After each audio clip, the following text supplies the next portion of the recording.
Vivre avec, sans renoncer à produire, à faire correctement son travail.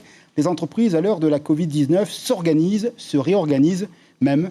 Pareil, un travail de broderie, chaque détail est soigné pour que le virus reste au dehors. 2 exemples concrets ce soir avec des entreprises. L'une a fermé pour 1 semaine, l'autre a repensé complètement son espace. Reportage Natacha Silagi, Sandro Lié, Mirko Vanfo.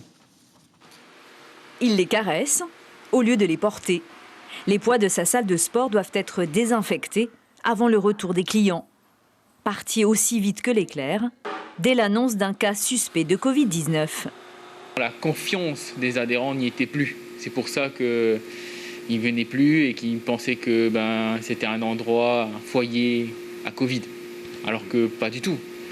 Mais c'est tout là l'enjeu de la rumeur. Nous espérons pouvoir ouvrir lundi dans la bonne humeur et essayer de laisser cette page derrière nous pour essayer de récupérer au moins la confiance des adhérents. Les propriétaires de salles de sport ont décidé de monter un syndicat. Gel hydroalcoolique et masques n'ont pas suffi. Mieux vaut parler d'une seule voix en pleine crise sanitaire. On a limité l'accès à 15 personnes au lieu de 30. On peut accueillir 30 personnes, du coup, pour avoir bien les 1 mètre, on a retiré les selles pour pouvoir être juste 15. En plateau de fitness, on peut être une quarantaine. Là, on a limité aussi à 50%, juste 20, juste pour avoir pour avoir les 1 mètre en fait, de distance pour la barrière. Nettoyer le plus possible pour que le virus ne nous rattrape pas. Dans les supermarchés, les vendeurs n'hésitent pas à reproduire le geste, encore et encore.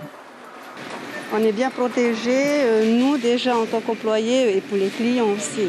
Mais c'est mieux quand ils viennent masquer, on est obligé de leur dire à chaque fois. Des fois, ils oublient d'entrer dans le magasin sans le masque. Mais sinon, ça va. Un sens de circulation, les gestes barrières, le masque obligatoire ou autre plexiglas sous le contrôle des vigiles. Halte au coronavirus, prévenir est obligatoire. C'est un investissement, mais aujourd'hui, je n'ai pas le chiffre. Le souci qu'on a, c'est aujourd'hui de trouver les produits, parce que les approches sont assez difficiles. Donc on a stocké les produits pour se laver les mains, pour se désinfecter.